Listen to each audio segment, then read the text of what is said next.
Faith is a matter of spiritual investment.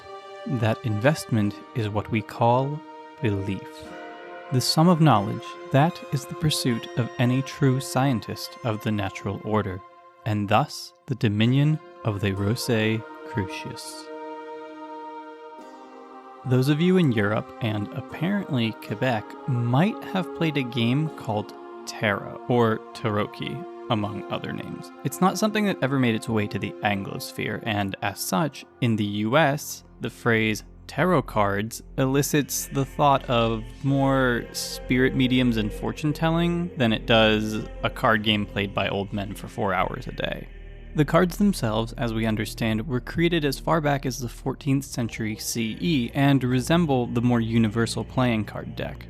It wasn't until the late 1700s that the cards became associated with divination, and with divination to all the other trappings of occultism, ranging from astrology to numerology to Kabbalism. Now, most people here in the US don't go any deeper than the fortune-telling element, sometimes tacking on some numerology or other generalized spiritual practice, but that's not to say there isn't a more dogmatic approach to be had. Also, there's a whole tangent and a half that could be had about tarot and its place as a replacement for therapy, and that's why this Pride Month I've partnered with BetterHelp. No, tarot is, to me, the best angle to approach the subject of esoterics because of two things. It isn't owned by any one ideology or organization, and tarot as divination is indisputably being used against the original intent of the cards. It isn't a uniquely Rosicrucian practice or theosophical practice or Theronian practice. It is unbound and approachable from many angles and has no true or original esoteric value. But what would it look like if someone tried to give it structure, to create a ritual of practice? I own a book titled The Tarot, written by a man named Paul Foster Case, published in 1947, intended as a guide on understanding the practice of divination through card reading, and much more, as we'll see in a second. I found the book on my mother's bookshelf probably a decade ago, and asked her if I could look at it because I was doing research on tarot cards. The book was not meant for people with her or my angle of interest. Without going into the nature of reading tarot cards, I think it's sufficient to say that Paul Foster Case's interpretation and use of them fit far more into dogmatic esotericism than alongside things like palm reading. His esoteric order, the Builders of Addendum, was, like many esoteric orders, founded after a disagreement between members of one order led to a splintering. In this instance, Case left the Hermetic Order of the Golden Dawn. You won't really need to know that detail, but it is good to keep in mind how common splintering is within these communities and organizations. This book, rather than just telling you, as any standard tarot guide would, that card X means vague notion Y, goes into Kabbalah, a form of Jewish mysticism common to many occult organizations, and then astrology, assigning the major cards different astrological elements. It presents the Tree of Life, has entire sections outlining the credibility and legacy of tarot within esoteric movements, ranging from the Scottish Rite Masons to Theosophists, and my favorite, describes Kabbalah as the secret wisdom of Israel, apparently Jewish, fundamentally identical with the wisdom taught in the secret schools of China, Tibet, and India. That element we'll come back to once we get into the meat of this video. My favorite section is the one where it describes the astrological attributions of the 20th card of the Major Arcana, Judgment, and says, Pluto and Vulcan, the latter a planet as yet unrecognized by exoteric astronomy, but considered in the calculations of some astrologers. And that's where I'll leave this odd window into tarot for now, I think sufficiently encapsulating the aesthetic of esoteric practice. From there, we can move on to something bigger. Today, we'll be talking about the Rosicrucian... Hang on. You're saying I can't use them because... what? I think it's a fine example. What are you talking about? My mortality has nothing to do with this. Okay, hold on. Theosophy is an esoteric movement. That's right. Is, as in still is, as in alive today, and we're gonna get to that. Theosophy centers around the writings of Helena Blavatsky. a Russian aristocrat and world traveler who lived and died in the 19th century.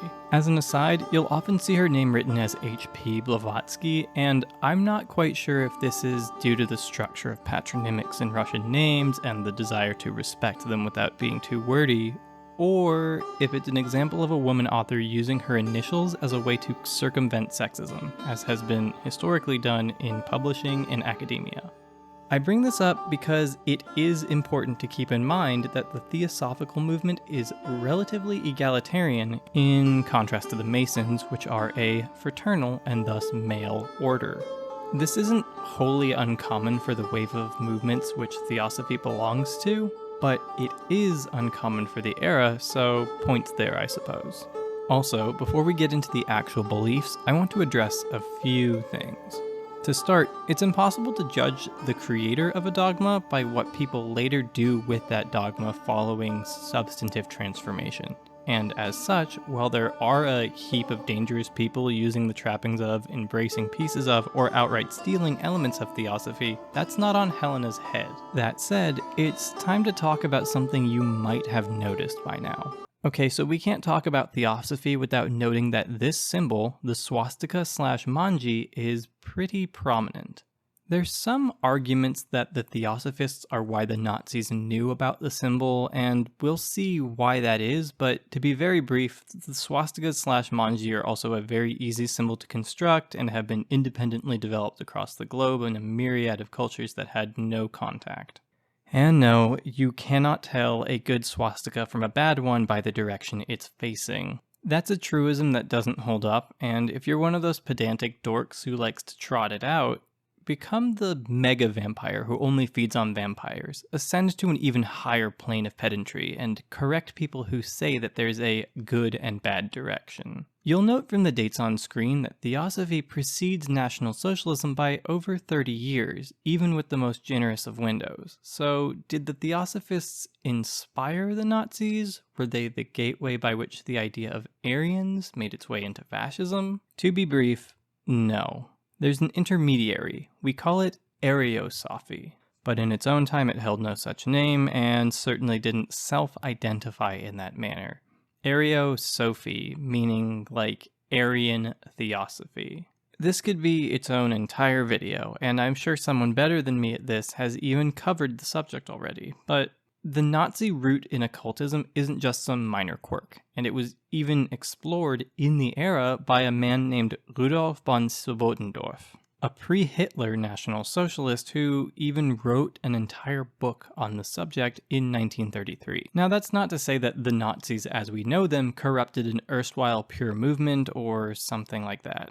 The DAP was, as one of its most defining features, the far-right party that most fervently believed in the anti-Semitic stab-in-the-back myth. What Swobodendorf discusses in his book is the way the occultists were discarded, similar to how the socialist element of the National Socialists would be in the Knight of Long Knives. Okay, that's all for that tangent. The point is that Theosophy inspired some occultist people who joined the precursor of the Nazis and were then discarded once the movement had its power base. We can no more fault the Theosophists for their connection to the Nazis than we can Nietzsche for, I don't know, Paul Joseph Watson. The canon of Theosophy centers on its ideological founder, Helena Petrovna Blavatsky, and a few notable thinkers who then iterated on her work or added to the canon. I won't be going over everyone who led the organization or vied for power, but rather a mix of people who are most known for their impact on Theosophy as a belief and the people who most impacted the course of its history. To give a very, very brief window into what Theosophy is like, it's the religion that first brought to the West several Eastern practices of spiritualism like gurus and reincarnation. Alongside that, we have things like astral projection, forms of telepathy and clairvoyance, with a focus on a sort of spiritual self-actualization, which again comes back to the gurus in the form of the masters. If this sounds familiar to some ideas of modern, vaguely spiritual people, that's because this is the origin point. In retrospect, they sound like a random mashup, but Theosophy is dedicated to exploring these principles in depth. Theosophy was founded in the United States, in New York City, in the year 1875 by the aforementioned Blavatsky and two men, Henry Steele Olcott and William Quan Judge. I won't go much into the other two, as their impact is dwarfed by Blavatsky and their actions do not represent significant swings in practice or leadership, nor dogmatic splits. Let's get some fundamental ideas down, and then we can get into some weird stuff. Look, I don't want this to be a 5-hour video, so I can't do all the weird stuff, so the focus is going to be on things that really mark a shift in belief or cause a schism. I'm not doing this to gawk. Based off of the name alone, we have something to go off of. Theo, God, divine. Sophy, wisdom. But in this case, Blavatsky meant it more like Theo, God, Sophy, philosopher, thinker. A theosopher is anyone who has theorized about gods, and thus, a theosophist is one who gives you a theory of God or the works of God, which has not revelation, but an inspiration of his own for its basis.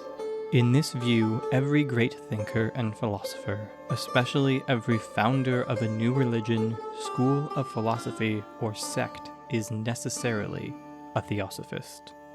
You can see how that leans more toward a philosopher of God and godhood than a haver of wisdom about God thing. It's based in the establishment of beliefs and theory.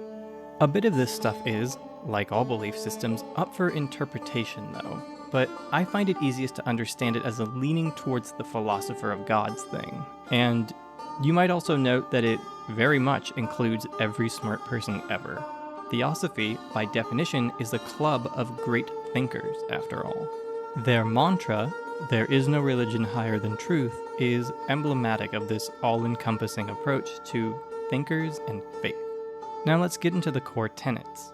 Foundational to Theosophy are a set of ideas known as the three objects. 1.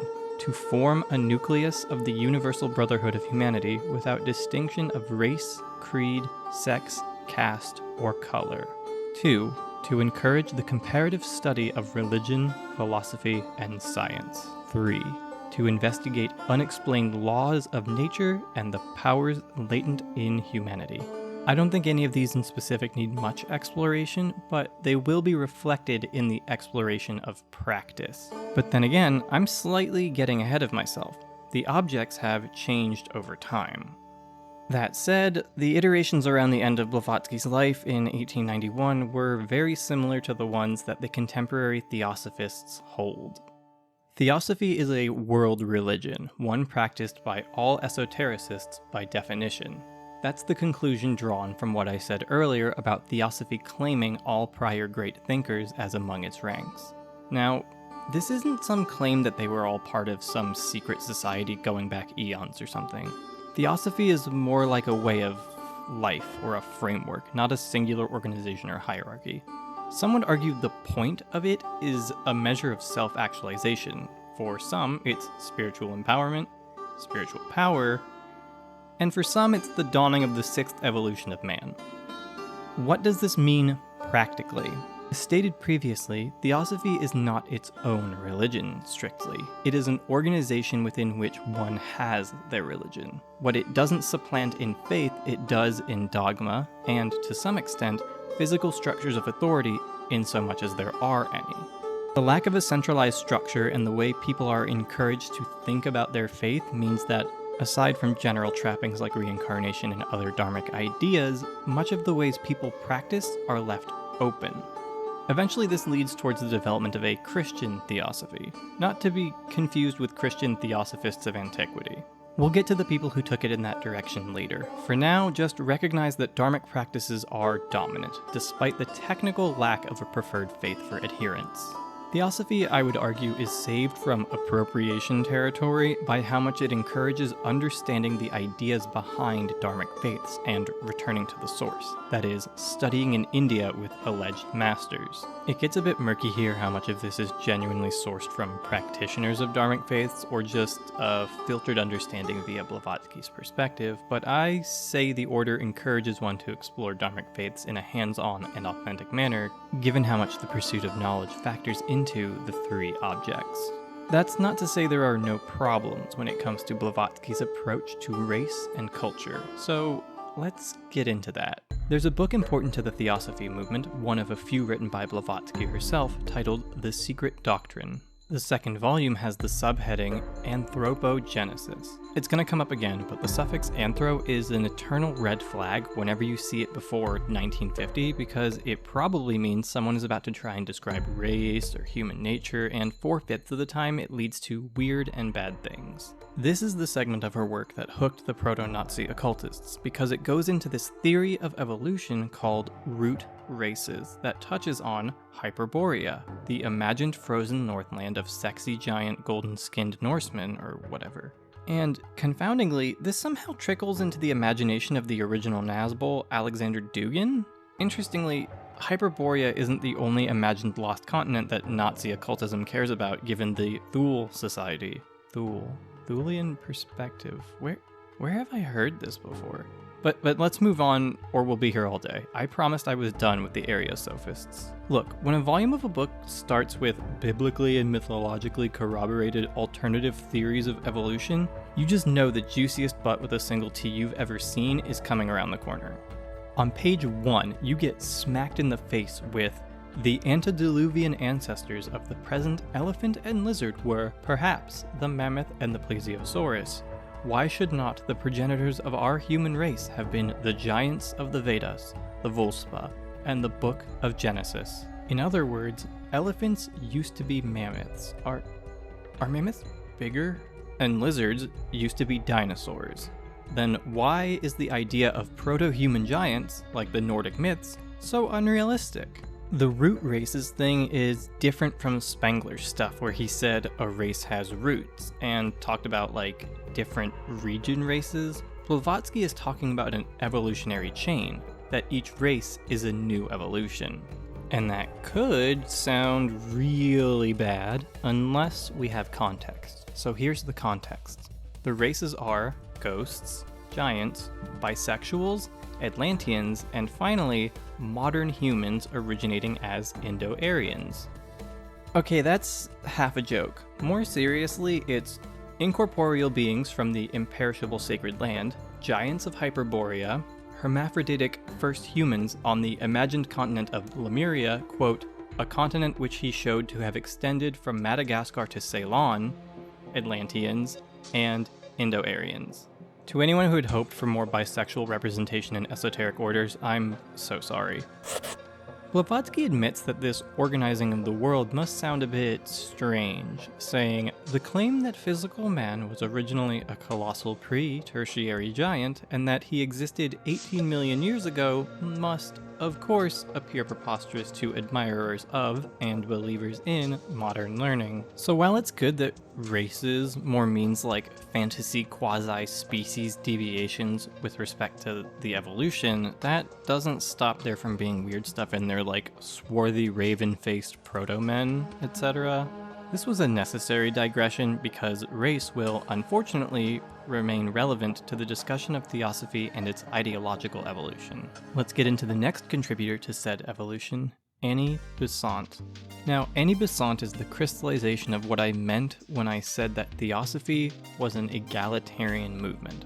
Before joining, she was an ardent socialist and vocal campaigner for women's rights. She was also a head member of an organization called the National Secular Society, so her transition to Theosophy might appear a bit contradictory. Besant's interest in socialist causes didn't quite go away after joining, but supposedly her interest in the material world waned as her interest in Theosophy swelled. Generally though, her politics were not at odds with Theosophy, aside from the whole secularism element of socialism, I suppose. But the relationship between Marxist causes and occultism is probably a huge topic somebody should explore, or maybe already has. She didn't fully distance from the political world though, and helped establish organizations advocating for home rule in India around the outset of the First World War. Side note, her daughter Mabel is an example of how sometimes people join and switch organizations once they're in the space in general. Her daughter converted to Catholicism, joined co-masonry, Freemasons who accepted women, joined Theosophy, and then abandoned co-masonry for Rosicrucianism. Following the death of Blavatsky, a power struggle the likes of which could only ever happen in an esoteric organization broke out between Besant and the founders I mentioned before, Olcott and Judge, with accusations of false clairvoyance, lies about communing with masters, and allegations of murder plots being revealed by astral projecting spiritual leaders. Every struggle and controversy like this contributes to the general weakness of the organization, but if we're going to talk about sources of schism, we need to talk about the source of the next big controversy and his dynamic with Besant, who remained controversial in her own actions. There's one crucial thing Besant did, and that's proclaim a messiah, but we'll get to that. Enter Charles Webster Leadbeater. Inducted into Theosophy around 1883, meeting with Blavatsky in 1884, and having written over 60 books during his time in Theosophic circles, Leadbeater is a rather prolific figure. Though, arguably, his impact on the matters of spirit, ideas, and knowledge was dwarfed by his actions and their results for the broader movement. Leadbeater was a supporter of Besant in the post-Blavatsky era, though he didn't actually meet Besant until 1894 after the death of Blavatsky, and together, in 1909, they discovered the Messiah. By now, Theosophy had moved its HQ to Adyar, India. Jiddu Krishnamurti was a 14-year-old kid growing up near the Adyar Theosophy compound. One day, he met Leadbeater on a beach, and Leadbeater was convinced this kid was a dormant master. He brought Krishnamurti to Besant, who was then head of the organization, and she was like, "Oh man, this kid is great, yeah, I'm adopting him, and he's probably the Buddha." And because of Leadbeater's Abrahamic leanings, he's probably also a Judeo-Christian style messiah, for good measure. Krishnamurti eventually broke from Theosophy and renounced any idea of being a messiah and went on to lead a relatively interesting life giving lectures on spirituality, though a relatively mundane life when compared to being declared a messiah, so there's that. He's cool and fun, but his impact on Theosophy's course rightfully ends with his exit from the society. Back to Leadbeater. Leadbeater was a proponent of the astral plane, having written a book on the subject, and was generally more interested in the occult and esoteric concepts of Theosophy than the physical world. Beyond all that, he later started, stacking allegiances, including trying to make his own Catholic Church variant, which, I guess, isn't against the creed of any group he was in, but it leads to some trouble. Also, I'm sure the Catholic Church wouldn't be like, "Oh sure, we're glad you defer to the Pope, even if you believe in reincarnation and races of men that have existed for 18 million years. Yeah, no, that's blasphemy? So the relationship he and his liberal Catholic Church, yes, that's the name, had with Theosophy and the actual Catholic Church was probably not a mutual and respected one. Leadbeater is controversial within and beyond Theosophy. His working relation to a man named James Ingalls Wedgwood and the much more severe controversies around him culminated in a sex scandal in 1919 that prompted many members to distance from Leadbeater by association and to, in turn, reject in some measure the more Christian theosophical variants. Following all that, many members sought to weaken the prominence of Leadbeater and Besant within the organization, which caused a few challenges to leadership, including one by Alice Ann Bailey, one of the subjects of a recent We're in Hell video. Another challenge, and one final schism we'll talk about, comes in the form of Rudolf Steiner and the Anthroposophists. Rudolf Steiner fully breaks away, and he doesn't just name his new org German Theosophy and try and claim the same old legacy. No. For as long as he was part of the main movement, Steiner was also keen on replacing most of the jargon, that is, theosophical terminology devised by Blavatsky, with his own. He names the breakaway movement Anthroposophy. His departure was a long time coming, and he took the German-speaking theosophical world with him. I suppose this is a good time to reinforce that there are more variants of a given esoteric ideology than there are flavors of Fanta. With Blavatsky's death in 1891, splinters became more common, but keep in mind the whole thing doesn't just fall apart. The way these organizations work tends to have them be fairly decentralized, and so, in turn, they have common forebears, factions, as with Besant and Leadbeater, or outright schisms, as with Steiner. I know I've avoided stepping too far away from the core of Theosophy until now, but with Steiner, things are different. He and his movement are arguably the most successful penetration of Theosophic dogma into the public sphere. He sets up a pedagogical system, that is, method of teaching, that catches on in a lot of places. Maybe you've heard of Steiner schools, or maybe you've heard them by the name Waldorf school. On the surface, they just sound like another form of private school, the Pepsi to Montessori's Coke. But there's something more here.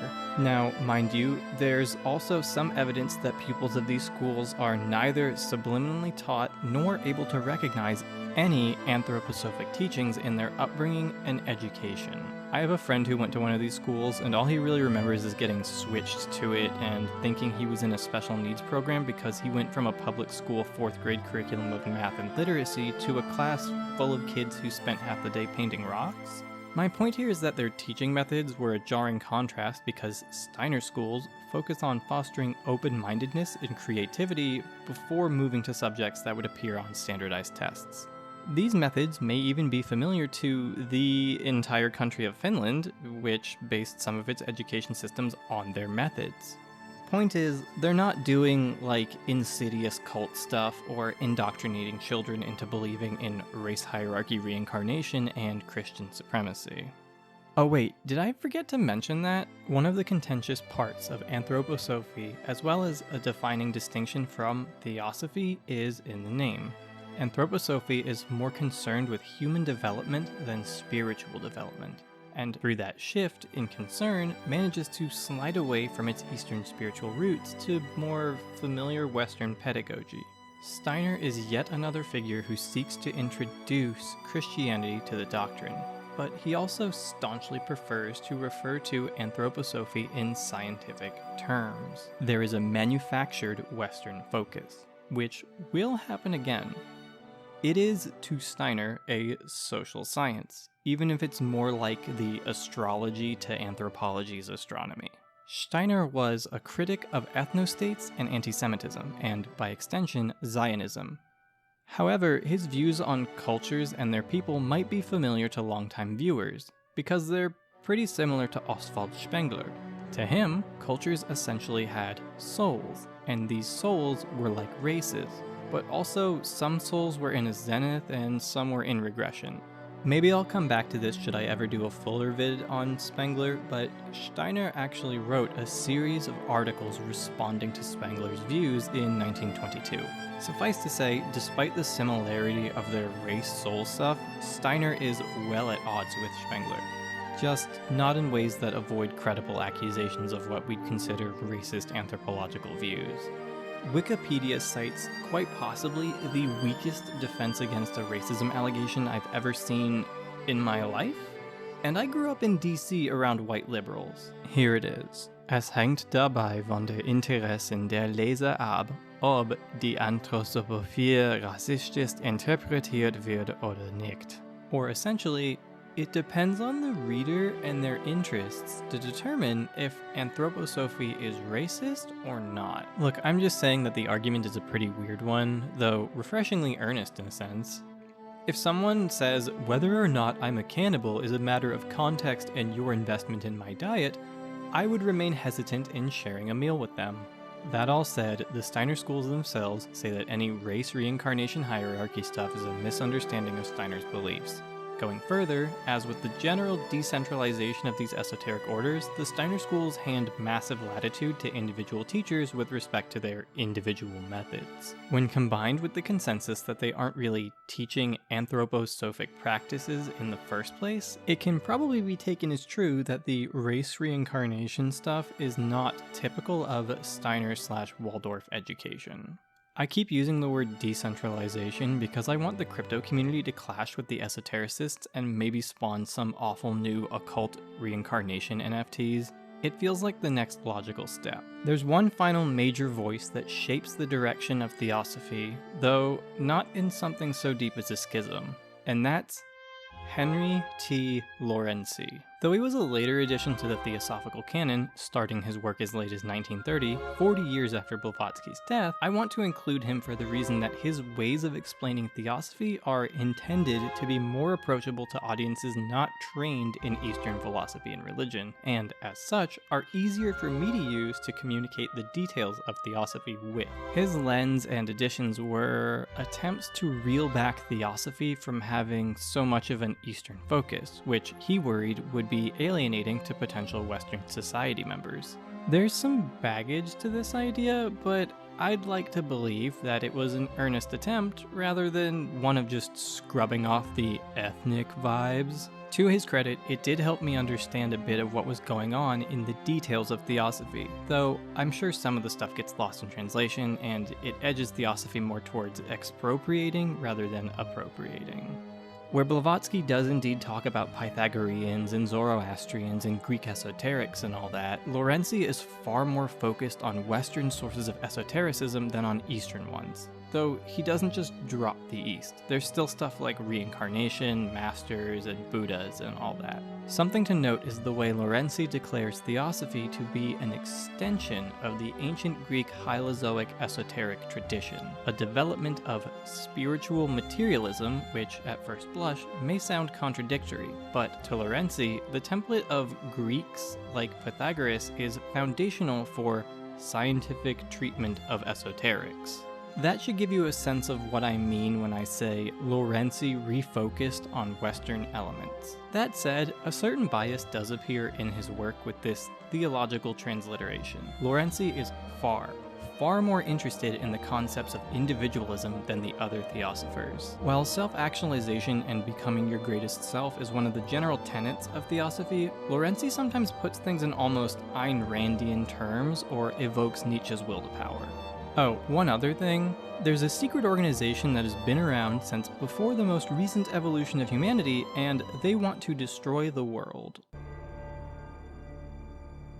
Laurency is very invested in a group he calls the Black Lodge. From what I can tell, Leadbeater was one of the major early proponents, though he describes them from the Eastern term Dugpa, which is kind of a confusing mess in that it refers to entire groups of Tibetan people but isn't meant to, and Blavatsky even comes out saying this, and I did find this though. Black Lodge is a cleaner term, and it even comes with a fun side of relating the evil sorcerers to prominent figures of modern history in the West, not just rival Eastern mystics, and also being referenced in Twin Peaks. The Black Lodge is essentially a counter-movement to Theosophy that most likely absolutely does not exist, and is made up of some very disparate figures, ranging from communists to Zionists to Hitler to even some Atlanteans. Told you this would come back up. In his work, The Knowledge of Life, Laurency starts a section on the Black Lodge with, "It is obvious that the planetary hierarchy has found that the time has come to warn mankind of the Black Lodge." So, if you were expecting this to be a metaphorical thing, like a defeating of one's own evils and weakness, or just a generalized condemnation of materialism, you're kinda not alone. But then again, I should have known from the start of my exploration, because the document I first found that led me to Theosophy said of the lodge, "The term Black Lodge is more than a metaphor." Hey, where did the lodge come from? I'm glad you asked. The Black Lodge arose in Atlantis. And they're also the reason it had to be sunk. Before we press on, one more quick thing. The Black Lodge talk does go on to use the terms the Black Ones and things adjacent to that. It's not a race thing. The black part comes from like black magic, a black priesthood, etc. Machinacious dark magic origins. In a later segment describing the modern and tangible threat of the Lodge, Laurency says, "Most importantly, however, mankind did not have to experience a new tyranny as in Atlantis. If the Axis powers, Germany, Japan, and Italy, had succeeded in winning the Second World War, the same individuals as in Atlantis would have gained the power over mankind.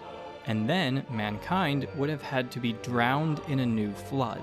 Therefore, it was the salvation of mankind that the United States intervened so energetically and managed to end the war." So, there's that. If you're now wondering, why would cosmic forces that can doom an entire continent on a whim allow the Black Lodge to potentially triumph? Well, there's an answer. The hierarchy cannot, like the Black Ones, suggest their ideas to mankind by forcible telepathy. So if you're wondering why the celestial hierarchy would let things get this bad, the Manichaean struggle here is between humans who will themselves toward the path of good and shift the balance towards good, and the Black Lodge that telepathically subverts normal people towards their leanings. As far as I could tell, the general prior references to the Lodge, the Dugpa, were far less reaching and instrumental in a theosophic worldview. As far as purpose goes, most of Theosophy before this seems to be dependent on self-exploration and actualization, towards clairvoyance and incorporeal states of being, not a cosmic culture war. I can't stay on the Lodge forever, though there are many things that caught my attention. I'll end it here with noting that, to their extreme credit, the conspiracy theory of the Black Lodge is not only an anti-Hitler one, it unambiguously does not deny the Holocaust. Major points there.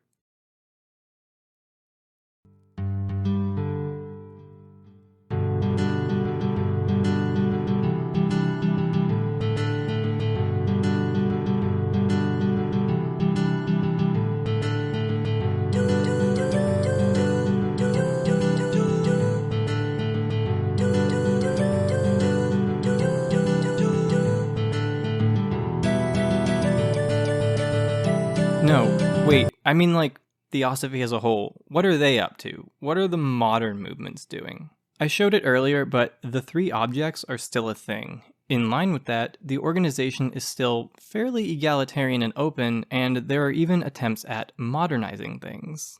Many people within Theosophy are driven by personal missions within the framework of Theosophy, so what's promoted by organizations remains vague and broad. I'd imagine it slots well into general philanthropy and aiding the development of impoverished countries or whatever. Laurency did argue that underdeveloped nations contributed more to the Black Lodge and were easier to win over, which, there's some ideas there. Some messy ideas. Ascending humanity towards the sixth race of men is still a goal for some within the organization, but from the outside, and without polling a ton of people, who can say what the prevailing approach is to it all in terms of metaphor and reality and everything? The organization has essentially splintered into two major groups, the Adyar group in India and the American group in Pasadena, which is a place in California. The Adyar group is the descendant of Besant and includes affiliation with the confusingly named Theosophical Society in America, while the Pasadena group is descendant of Judge and that whole murder plot accusation struggle thing I mentioned a while back. Note here that most other schisms do not include the groups that thrive today, other than Anthroposophy, which is arguably less successful than the Steiner/Waldorf schooling model it created. Laurency's ideas seem to be kicking around the most in the TSA group, which makes sense, I suppose. A group based in America would have a vested interest in making their ideas more accessible to people coming at philosophy and theology from a Western approach and all. The Black Lodge is still around as an idea, and it's kinda what got me hooked on researching all of this in the first place. Okay, so one night when I was cleaning up a cafe shift, I stumbled across a 15-page document, all plain and stapled at the corner like an undergrad essay, about the Black Lodge and their tangible status on this earth. Needless to say, I had to know more, and I had to share what I learned. I started this video with two things. One was the microcosm of one man's esoteric approach to a card game/divination tool. This was to demonstrate, in part, that esoteric trappings are very fluid and dynamic. They change and can be repurposed and reshaped, much like Theosophy's general claim that all thinkers are theosophers, and the malleability of the application of that idea.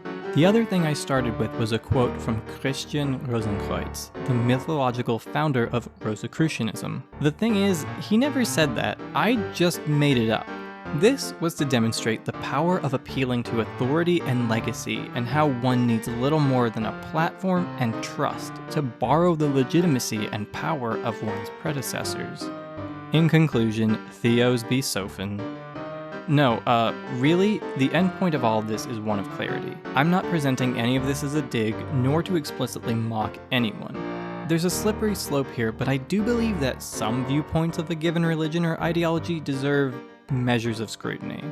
For example, I would certainly not claim that Theosophy intends to foster racism, and indeed, it openly condemns racism, but there are weird bits of some foundational texts, and there are branches that found it rather organic to slide into more contentious ideas. But again, this can be done with any ideology really, especially if you're just mimicking the language and there's no formal authority that exists to say, no, you're not one of us, we condemn you. More broadly, I wanted to present an idea of what Theosophy is, and how it got where it is, and sort of use it as a case study for the general tendencies of esoteric and occult movements. And I wanted an excuse to bring up the Black Lodge, because it's one of the more amusing Shadow Cabal iterations I've seen. Hi, I did it. I survived COVID enough to make a video. Also, there's some patrons in the credits now, and there's even one who snagged one of the rare Get Your Name Read slots, and that's Etienne Garand, my first credit read. Wow. I hope I didn't totally mess it up. For good measure, let's try Etienne Garand. If you'd like me to also potentially ruin your name in an immortalized fashion at the end of a video, I've got a Patreon. Oh, also, if your name's not on here and you're a new pledge, that's because I'm gonna do it a month behind for the sake of, giving people what they paid for and all. Hope that makes sense. The next video is probably about gender things. Maybe it'll annoy people. Maybe it'll be cool. Given recent events, I feel the need to advance my timetable for this video. After that, it's back to regular scheduled stuff. That's all for now. Black Lodge for life. See you next time.